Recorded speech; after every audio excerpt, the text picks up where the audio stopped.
I've always felt like I don't want to work for someone for the rest of my life. I want to set my schedule. I want to travel and have flexibility and have more access to the things that I want in life. And I think that the easiest way to do that is to work for yourself and to hustle.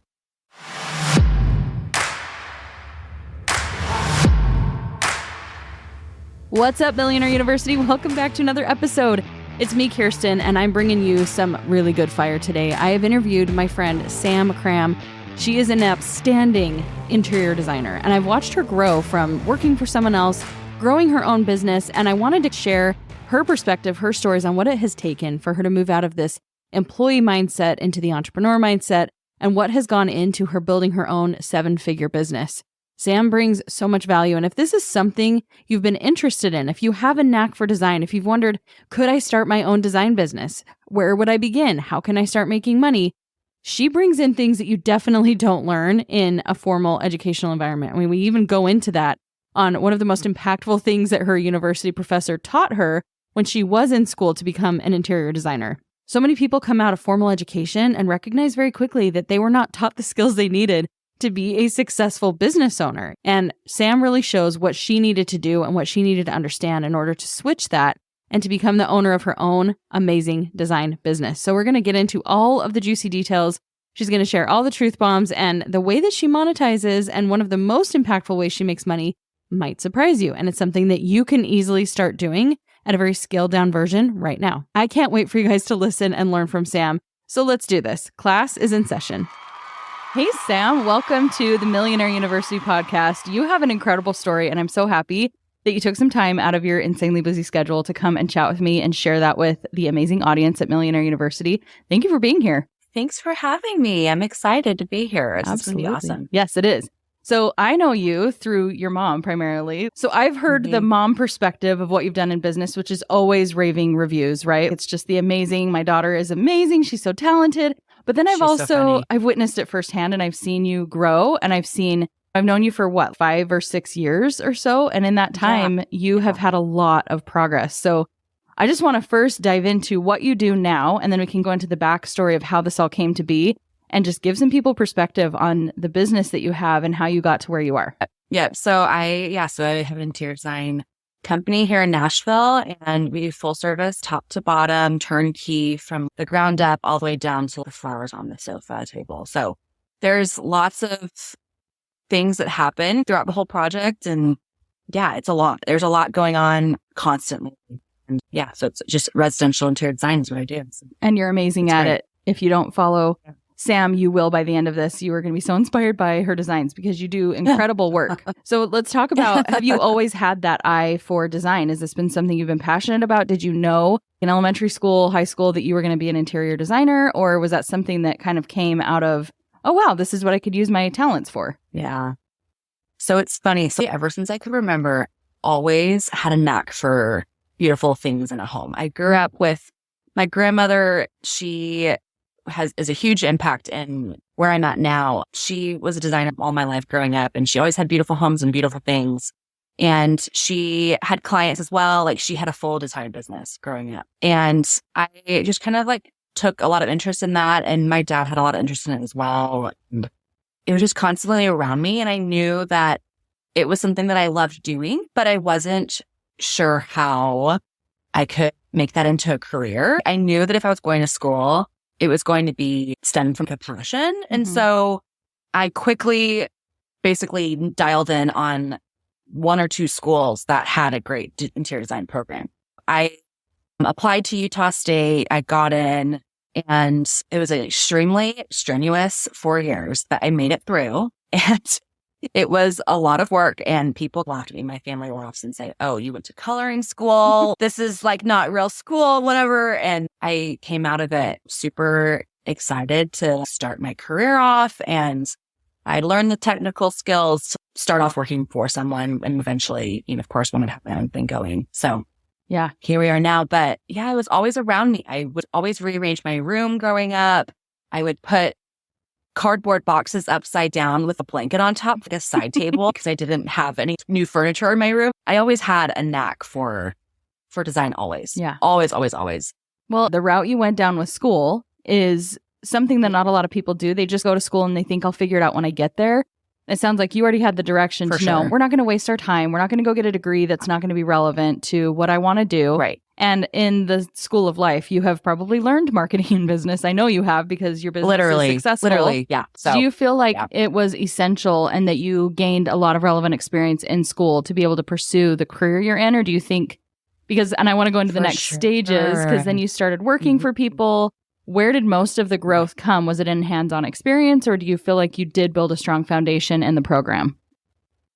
So I will say, so as a kind of a background of how I got going and get started, you don't wake up one day and have $1 million homes you're working on. You obviously like work up to that, and you have to gain like a lot of credibility and social presence and social media presence to seem like you know what you're doing, right? When I graduated college, I moved to Newport Beach and I had no plan. Like really, I had not a lot of plans. I worked for an online company just doing e-design, and I was paid pennies on the dollar. It was like free labor, honestly. So I worked for a company doing like online design for a long time, and it wasn't paying the bills. And so I contacted a designer out in California.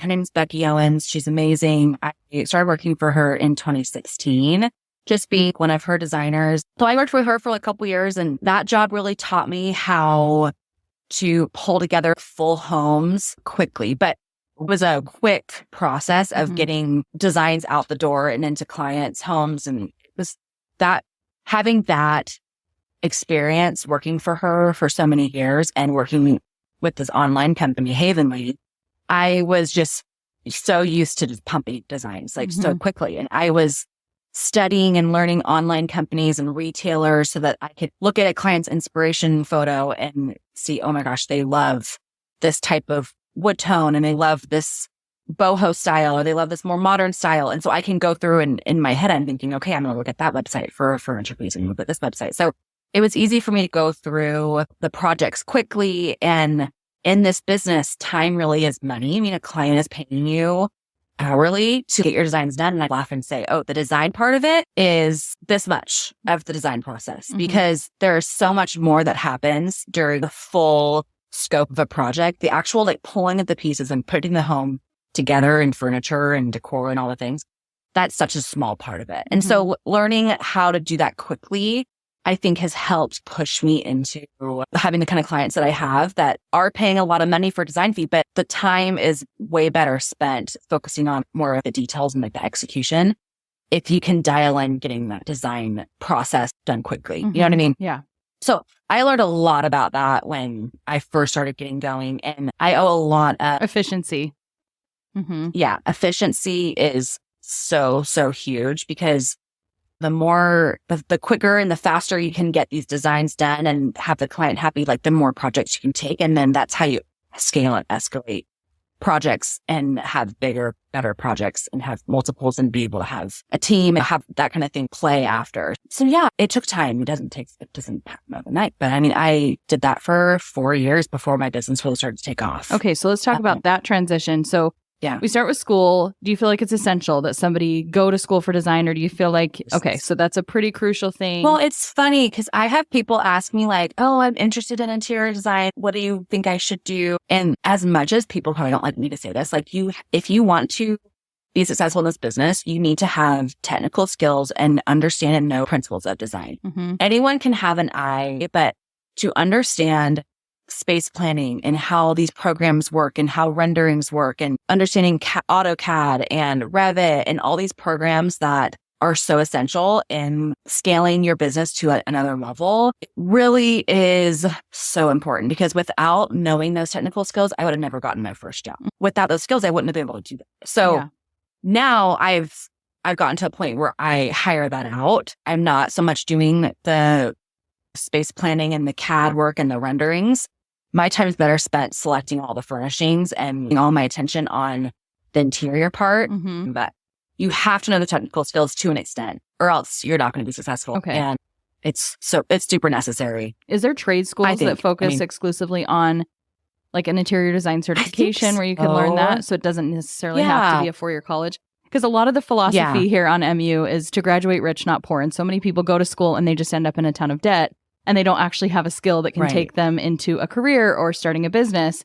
And so it sounds like as long as you can gain those technical skills and not just go into it saying, well, I know how to make a table look pretty, really to have the skill set to run a full-on business, you need to have that foundation. But it's possible to do that in probably a variety of ways. I mean, I've seen just even courses, like online courses, like all of people teaching the principles that are needed for that. And maybe you don't need to go to a 4-year college. There's 2-year schools you can go to. There's technical 9-month programs, I'm sure, out there. But learning the principles, you just have to have a foundation to jump off of when you're wanting to have your own business or really trying to be successful in this industry. So let's talk about the transition from you finish school, you start working for a pretty prominent designer, you're learning how to pull together a whole project. It's now not just the design, it's the entire picture of being a designer, having projects, working with clients. When did you know, and maybe it was a long time ago, but when did you know that you wanted to do this on your own terms in your own business? I think I've always had a very entrepreneurial mindset. I've always felt like I don't want to work for someone for the rest of my life. I want to set my schedule. I want to travel and have flexibility and have more access to the things that I want in life, right? And I think that the easiest way to do that is to work for yourself and to hustle, right? And do whatever you can to set yourself up for the future. And that's, what I'm trying to do. I will say, I think it really hit me when I started to realize, oh my gosh, I am getting paid. I mean, at first, before I was working for a designer, I was working for an online company. I think I was getting paid $20 a design, right? And when I realized this company, basically whatever I'm sourcing for this client that I'm getting paid $20 for, this company is profiting thousands of dollars off of whatever they buy. And it really clicked to me. This feels it's all business, but it seems a little unfair where you're kind of like, okay, I am working basically for free and handing you tons of money in markup and furniture. But yeah, it really hit me where I was like, oh my gosh, there has got to be another way where I can charge modest amount of a design fee and the furniture is then purchased through me, and then I'm getting a percentage on what that furniture sale is. So that's a huge part of the business. And it's funny because they don't teach you that in school. And I think looking back, it might have been intentional because I think when people understand how much money is on the table, that's when they make the switch from working for someone to working for yourself. Because in school, they're teaching you to be an employee forever. Interesting. And teaching you the skills. That right there completely aligns with the messaging here on the show and just what we're trying, the philosophy here. Because I think that's true. A lot of times education, while it can give you the skills, you're definitely being pushed through a machine where you have an employee mindset, and you having that innate desire to have the entrepreneur side of things, you quickly saw the bigger picture. And I'm sure a lot of people never do. Immediately. Right? Oh my gosh. Yeah.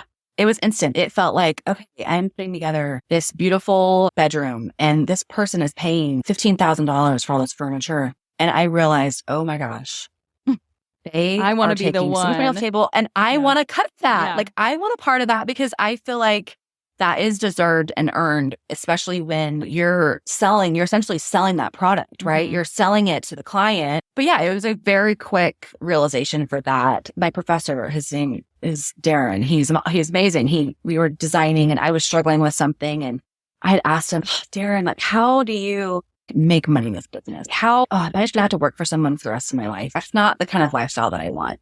And he looks at me and he goes, furniture. And I said, what do you mean? He goes, we'll find it. And he shakes his head and like walks off.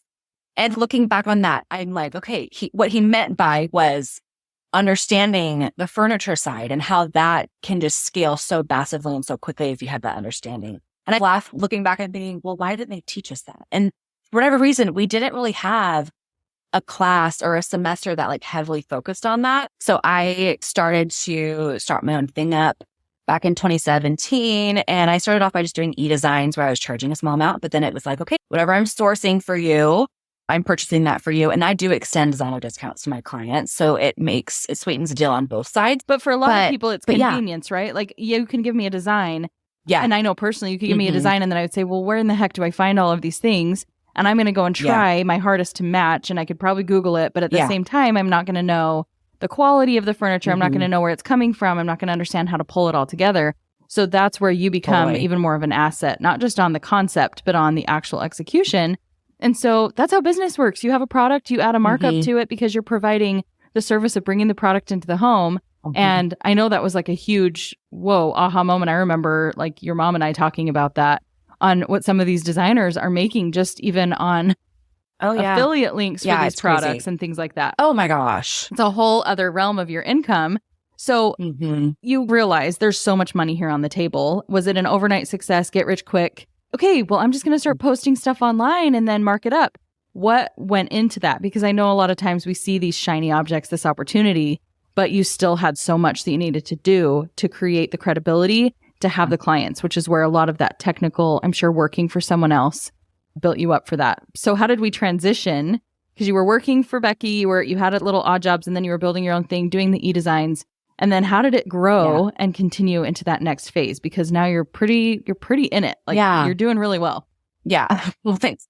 I will say I was working for Becky still pretty like full time. Like she was helping me pay the bills. I mean, I'll be honest. Like I was working enough, but I was taking e-design projects on the side, right? Where I was charging $500, $700 a room, and maybe I was making $500 or $800 in furniture markup or whatever. But how it started to transition for me was when, honestly, like I had a lot of clients from home. I mean, I had a lot of friends and family who I was helping for free, right?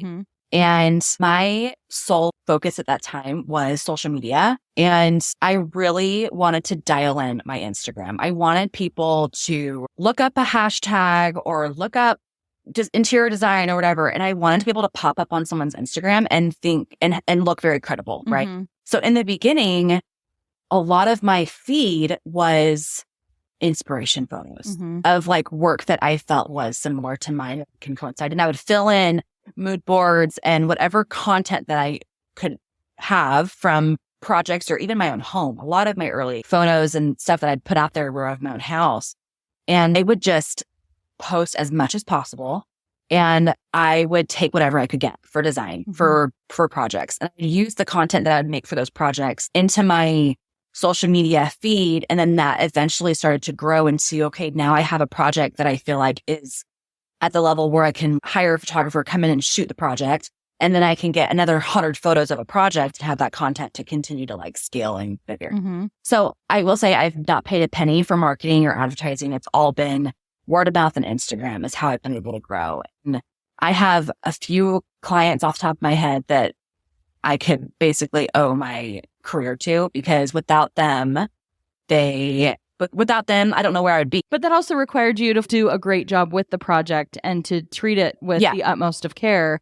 And I know that you have a great attention to detail. So for somebody wanting to start a business like this, what would you say are some of the most essential ingredients for success? So maybe you're designing, maybe you're in the early stages, or you're trying to build your own thing. What do you feel like is essential to be successful with your own interior business?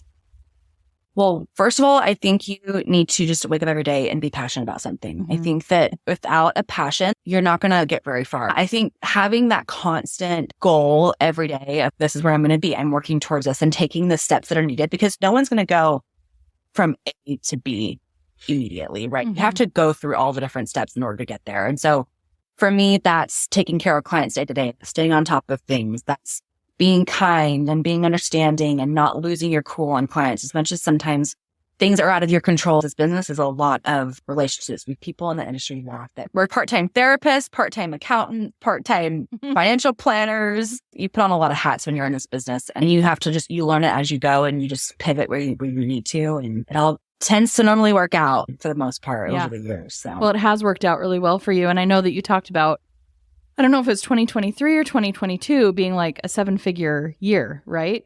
Yeah. That's last huge. year.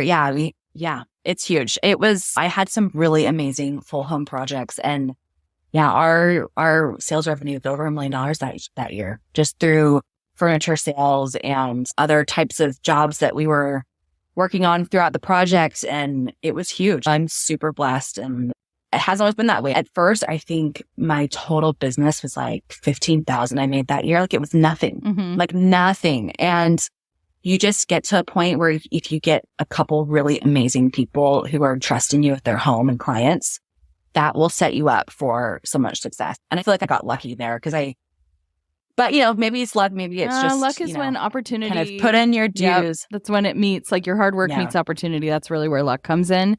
So it sounds like from everything you said, you need to have pretty good vision. You need to have a why. You need to have a purpose that's bigger than just making money. You need to have grit because it's not going to be an overnight thing. You're going to have to put in the time, put in the reps. It's going to be hard. You'll cry yourself to sleep at night. There have been a lot of times where I'm like, I want to walk away from this project. Like, things are going to go wrong, and you have to be able just to put it past you, move forward. We always said no one's dying here. Things can get fixed. Things are going to happen. Mistakes are going to be made, but it's having the professionalism to fix it, look back, apologize, and move forward. And hopefully with the right kind of client, you can navigate that with your client and end on a good note and have a good relationship with that client. This is definitely not for the faint of heart from what it sounds like. But I am also seeing on social media the fruits of that labor. And so I want to just end on a note that's inspiring to somebody who does have this inclination. They do think that they want to have their own business. They see the money opportunity. They would love to be able to have a 7-figure year doing something that they love. I think of in terms of clients, right? So if I can secure, let's just say one client a month, one new client a month, I know that that type of client is going to yield not only this design fee, but if I'm taking on that client, there's an expectation there that they are going to be spending a certain amount on furniture. So for me, it's having the clients that have the budgets and have the trust to basically say, okay, I trust you with the home. Here's what we want to spend. Here's my inspiration. Go with it. Having those clients are super important because then you're then feeling like, okay, if I can just replicate that over and over, that's a lot of business and income coming down all the time. Now, where I'm trying to be right now with growing my business is I am hiring a design assistant who can help me stay organized, stay on top of things, run errands for me, help me with my social media. But if I get to a point where I have designers who are doing the same thing that I'm doing, that is when you start to multiply and when you start realizing, okay, I can easily bring in $100,000 in a month in profit if I really know how to escalate this. And I'm not saying that that's easy to do because that's a ton to try to reach within a month. But big firms are doing more than that every month. I mean, there are firms who are doing that in just design fees every month. And so it's understanding where the money's at, which it is on your design fee because that secures paying your employees and paying yourself. But it's having the furniture side understood and knowing how the business side works with that is how you really start to escalate and where you start feeling like, okay, this is this type of client. Now, if I can get a bigger client who has a bigger budget, we're sourcing from bigger vendors who have larger markups and we're doing more quantity. And so we're getting better bottom lines, red lines on all the furniture. So the business for interior design ultimately really is to understand and fully know how furniture works and how markup works and understanding how to strategically source certain product for certain jobs that are going to yield income for you. Yeah. So that's amazing. And I love that it's amazing. It's a virtual, not a virtual thing, but you don't have to have the overhead cost of having a store. I know that's like on your vision board, I think something that you would love to have eventually. But even just being able to start simple with understanding the markups on furniture. And it sounds like that's a huge component in success with interior design. Yeah. You could probably do really well just selling designs, right? There's draftsmen, there's people who know CAD and they can get on there and they can sell plans for houses or design work. But you're talking the big money is really where you understand how to take, there's people who flip secondhand couches and even that, you mark something up and you can make a great profit. Or even just understanding how to build the empire, if I'm understanding this right, is being able to bring all those skills together, have the full functioning company that can operate and be able to produce the entire project. But most of the profitability in those projects is not coming from the time is money. It's coming from understanding the value of your products. Working smarter. Yeah, working smarter, not harder. And you even posted on social media. Your brain is like an encyclopedia or a dictionary. You know, you can see like something, you know exactly where it came from. No, it's crazy. Yeah. So that's a huge, that's what you would say maybe is your most valuable asset in the success that you've had and the money that you've made. Absolutely. Yeah. And it's going to furniture markets. There's markets throughout the country multiple times a year, going and understanding the vendors and having relationships and how the business works. The more you purchase with a vendor, the steeper discounts you're getting as a designer. So then that's the higher markup margin that you're making when you're reselling it to clients. So it's understanding that business side of it and not only, the furniture, but if you were to ever want to be like a general contractor, like you can mark up your trades, right? So there's lots of areas where you can mark up maybe cabinetry or have small in your contract agreed upon percentages as like your finder's fee for these trades, right? So I've done that in the past where I'm using my painter or my tile guy or whatever, and I'm adding a small percentage, modest percentage. But if I am being hired, then I'm hired with the knowledge and the assets that kind of follow me. Yeah. So having those relationships locally, wherever you're working in this business, are super, super valuable when someone's coming to hire you. When you recognize that just being a facilitator and being able to create the whole entire thing is actually extremely valuable, then why not get paid even more to be the one who's already vetted this person and knows the quality of work? And you know that if they want this outcome, this specific outcome, the only way that you can almost guarantee the results that they want is by using the team that you build. So I think a lot of people love to hear about the numbers and what's possible and the potential when it comes to any type of business. And I think it sounds very complex, like there's a lot of moving parts. But if somebody wanted to start very simply, even with a furniture business, having something like, I know you and your mom started Style Storehouse and you're selling beautiful sofas. And so what's the path that you would recommend somebody to go down if they want to look into reselling furniture or learning how to mark things up and understanding the value and doing that research? It's funny because everyone jokes that I am this like, so manifesting, right? Everyone talks about manifesting and how like you need to envision what you want in your life and then keep on thinking of it and then eventually you'll get there. So it's the joke in my family that I will manifest certain things from my home. So when I bought my house 3 years ago, it was a complete remodel and we had no money. Okay. We were newlyweds. We had no money. We barely had enough money to pay our little handyman to make the house livable. And it was a big house. We had gone from an apartment to a big house. So I started looking on Facebook Marketplace for furniture and I would just be on there every day looking for something that I slightly love for my home. And over time, I started to develop this love for Facebook Marketplace. Well, what ended up happening was I would find something, I'd find a sofa, I'd buy it for $300. I'd get it in my house and I'd be like, oh, I don't really like it.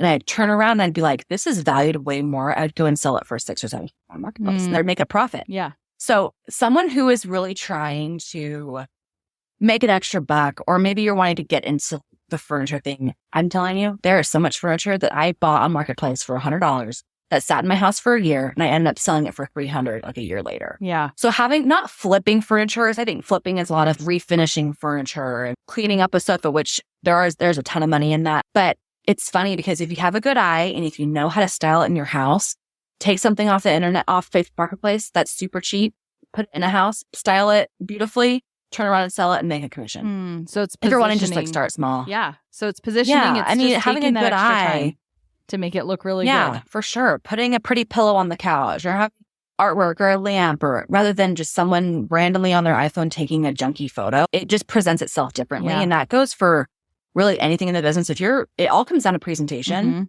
It's this joke with my grandmother. When we're doing a big family dinner, right? It's all about presentation. She always says presentation's everything. People are going to eat it if it looks beautiful. Yeah. Same thing goes for homes and decor. And you're trying to sell a design to someone and you're wanting them to purchase the furniture that you're trying to sell them. Well, it comes down to how you're presenting it to them, right? Yeah. So same thing comes down to if you're trying to resell silly furniture on Facebook Marketplace, or if you're wanting to scale up bigger and how real furniture that you're creating or making or whatever and trying to sell. It really comes down to photography and how you're presenting it. Yeah. And that's you said that massively, it's the case with all sales. It's when I do marketing for clients in my business, it's a huge component of what is going to make people feel something and make them want this and make them resonate with it. And that's really all we're doing. It's not tricking people into wanting something. It's appealing to those different levels of need and desire.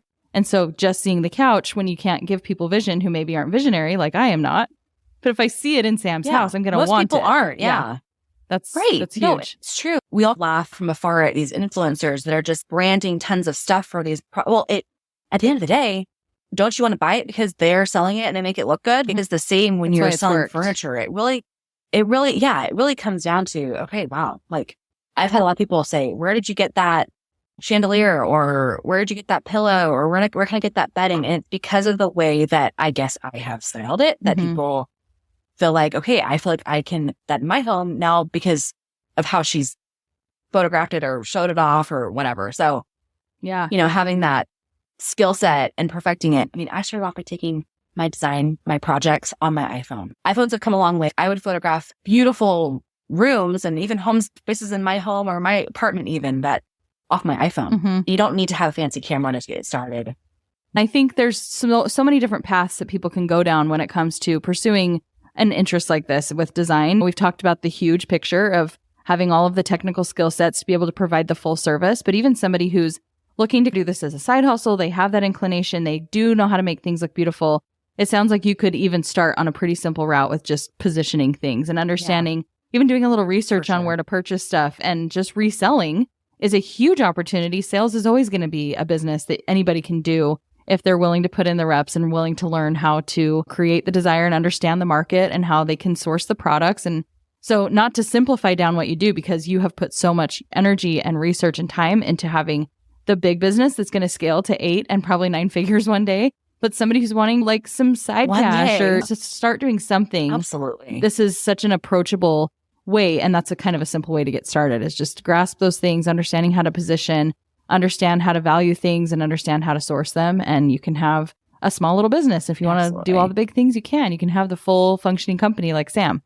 And if you're trying to like really start off, if you're deciding, okay, I want to do it, I want to start an interior design firm, I want to be serious, the first thing that someone needs to do is book a flight to either Vegas or High Point to go to the furniture market. That's where you're going to have the most, I mean, it's like Disneyland for designers, because you're seeing thousands, you're never going to see all of them, but there's thousands of showrooms that are just full of beautiful furniture, and then the buzz, and then everyone's just so excited. Once you're there, you feel like, oh my gosh, it's like the reset. Like I try to go at least once a year. It happened twice a year, but going to Vegas or High Point or Atlanta or Dallas, there are so many things you can even learn just by going to market.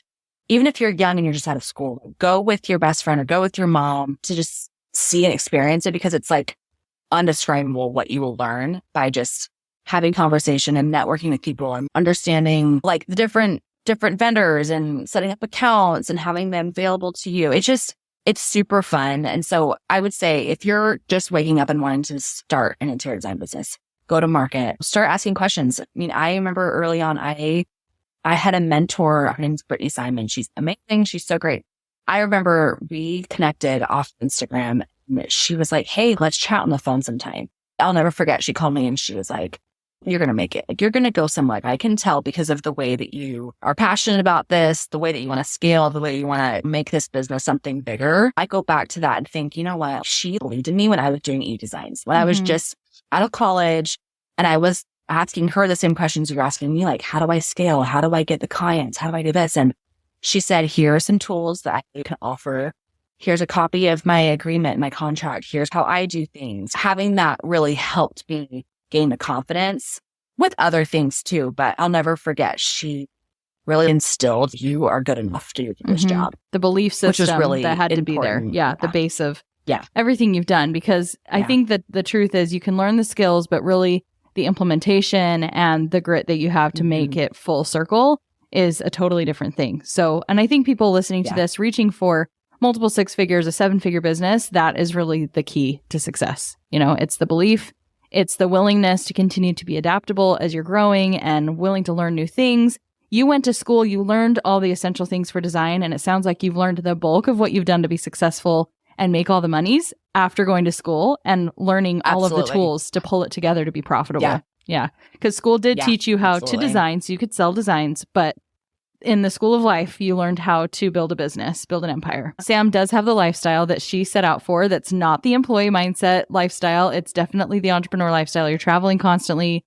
You're living an amazing life from the outside looking in. It's pretty much dreamy. And you are, you're walking the walk, you're talking the talk. Your house is beautiful. Like, you're living in full immersion in what you love. And I'm sure that's a big reason that people love to work with you, because you really do have a core passion, which is one of the other essential ingredients. You, like you said, you have to love what you're doing. You have to have a bigger passion for it. And that's what feeds into so much success. So many good lessons and nuggets here in this. Thank you so much for sharing it with our listeners. And thanks for having me. If they want to come see your work, if they want to follow along with your journey, where do they find you? So my Instagram is Sam Cram Design, and my website is samcramim.com. Love it. So you'll have my portfolio on my website.